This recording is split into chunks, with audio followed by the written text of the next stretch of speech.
The CLS-1 of Capristo is an electronic unit for processing lambda values and sending them to the ECU.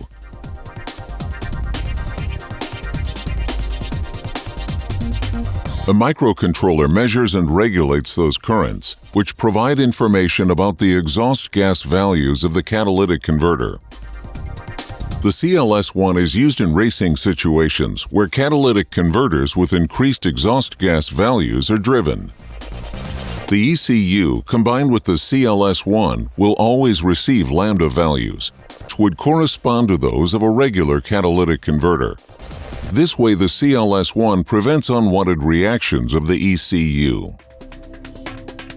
For setup and adjustments, the CLS Control Studio was developed, a software with Bluetooth technology which enables you to graphically display and alter all relevant values of up to 4 lambda sensors.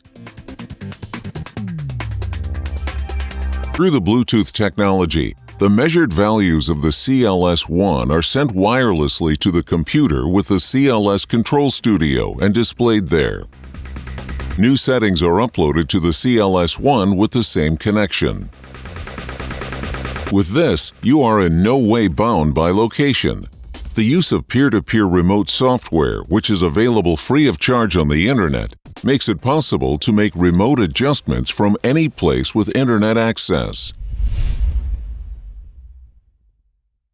Due to the fact that the CLS-1 and CLS Control Studio work as a unit, you must have a PC with installed software and Bluetooth interface before exchanging the exhaust system. Therefore, the whole implementation is done as follows. 1. Install the CLS-1 into the car. 2. Switch on the CLS-1, for example by ignition. 3. Add the new Bluetooth device to the PC. 4. Install software. 5. Connect software to CLS-1. 6. Switch CLS-1 by software into bridged mode. 7. Start recording. 8. Do the test drive with the old exhaust system. 9. Save the recording. 10. Read out and check the recording from the CLS-1. 11. Exchange the exhaust system. 12. Send the new values to CLS-1.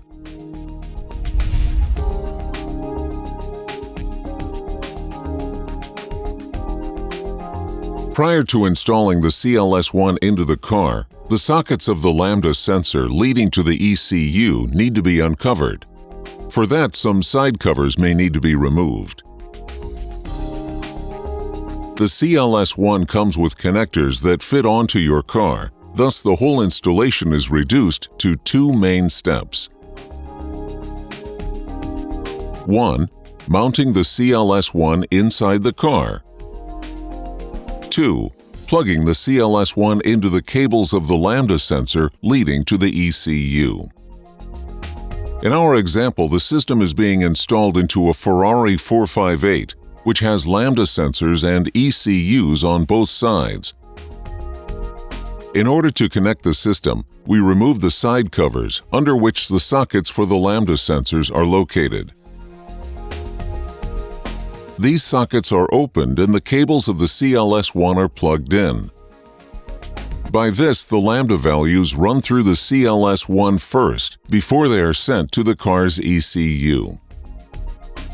The operational voltage needed will automatically be supplied by the new socket connection. Therefore, an extra power cable does not need to be installed.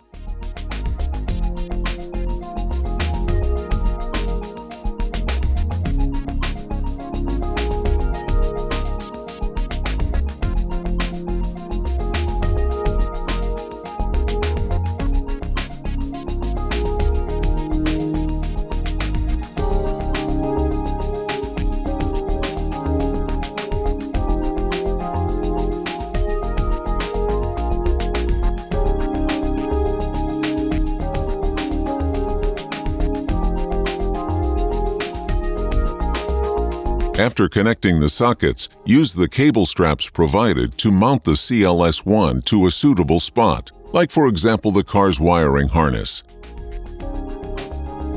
Then the side covers just need to be returned and the installation is complete.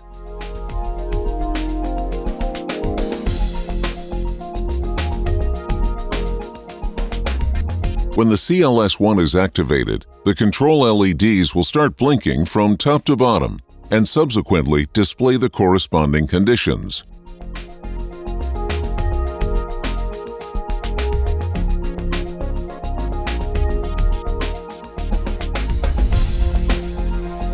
Software installation. Now it's time to install the software. Please execute the file setup and follow the instructions.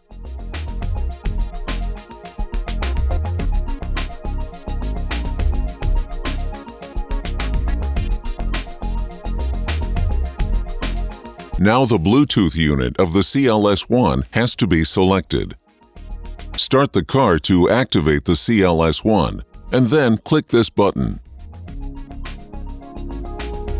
A selection window opens.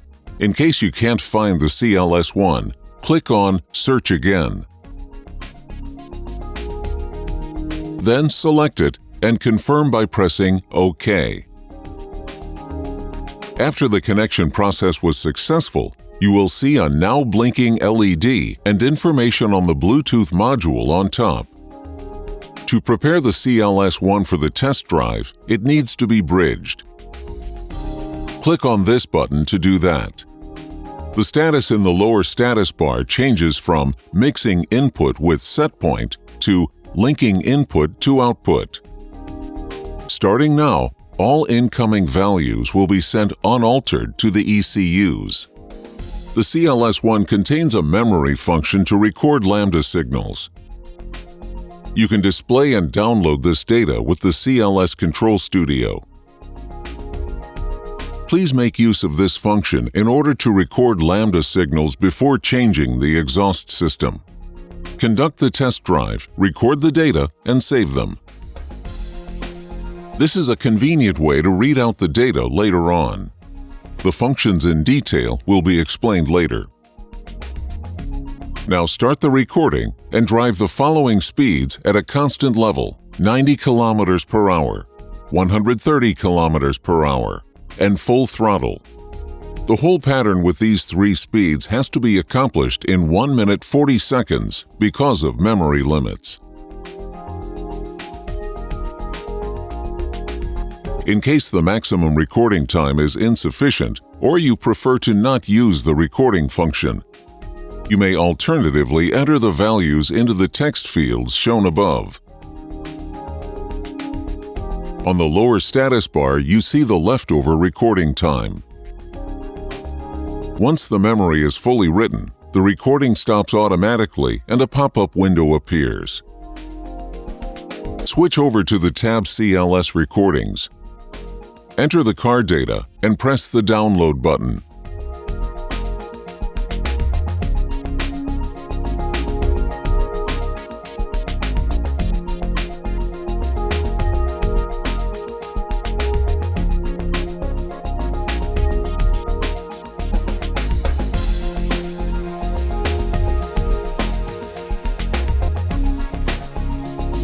Save the file.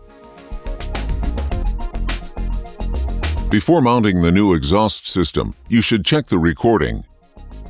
If the recording was corrupted in a way, it would still be possible to repeat the measurement. The image below shows a recorded lambda curve with explicit horizontal straights. These straights represent the values of the according velocities.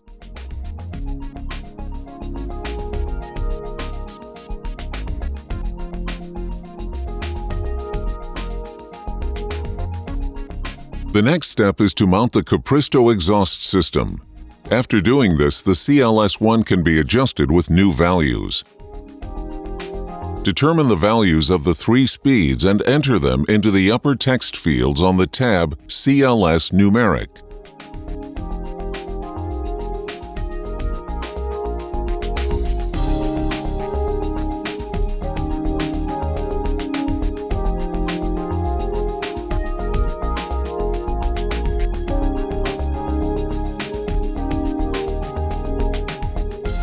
Choose a value for limit high, for example 0.8, and press the calculation button. The settings are changed instantly. The first adjustment can now be sent to the CLS1. To do that, press the button Activate Settings. Please note, in order to activate alternated settings, you have to send them to the CLS1 by this button each time. Probably the CLS1 is still in bridged mode. If so, please switch it back to mixing mode. Now the CLS1 is active again. Make a test run and spectate the ECU. It is not unlikely that you still get error messages. During this phase, you should adjust the limit high primarily. This value represents the threshold from where the ECU no longer gets a simulated signal, but the primary input signal. Before getting to the software in detail, we are going to see the connection between exhaust values, lambda voltages, and error messages of the ECU. Red colors represent high exhaust values and high voltages, while green colors represent the lower ones. The gases are running through a standard converter, and the lambda sensor puts out a value of 0.6 volts. The ECU keeps silent and everything operates just normal. If the standard converter is exchanged by a racing converter, the cleaning capability decreases and the exhaust value increases. Thus, the voltage of the lambda sensor rises to, let's say, 0.8 volts. In case the upper threshold of the ECU is about 0.7 volts, the ECU now indicates an error and puts out a message. Now, if we insert the CLS between sensor and ECU, we're able to correct the faulty sensor voltages. Despite the too high exhaust values, we are now able to correct the voltages from the faulty 0.8 volts to the correct 0.6 volts. Furthermore, some ECUs do check the situations with a very low exhaust value, for example at 0 speed, and on the other end, the very high exhaust values, for example at full throttle. The CLS1 detects those situations and routes the voltages accordingly to the output. In this way, the ECU always gets the expected values. In order to meet those requirements, we have defined the following three areas. 1. The area for high exhaust values and high voltages. 2. The middle area in which simulated voltages are used. And 3. The lower portion for the extreme low values. The lower threshold is fixed to 0.3 volts, and the upper threshold is, by the value, limit high, adjustable from 0.5 to 0.9 volts. Let's see that procedure live while the sensor voltage increases slowly. The sensor voltage is below 0.3 volts. The CLS routes the input voltage directly to the ECU. If the voltage of the lambda sensor rises above 0.3 volts, the CLS switches to simulating mode and puts out the offset, in this case 0.61 volts. If the input voltage reaches the upper threshold, the CLS stops simulating and again routes the input voltage directly to the ECU. The maximum output voltage heading to the ECU never exceeds the value limit max, in this case actually 0.95 volts.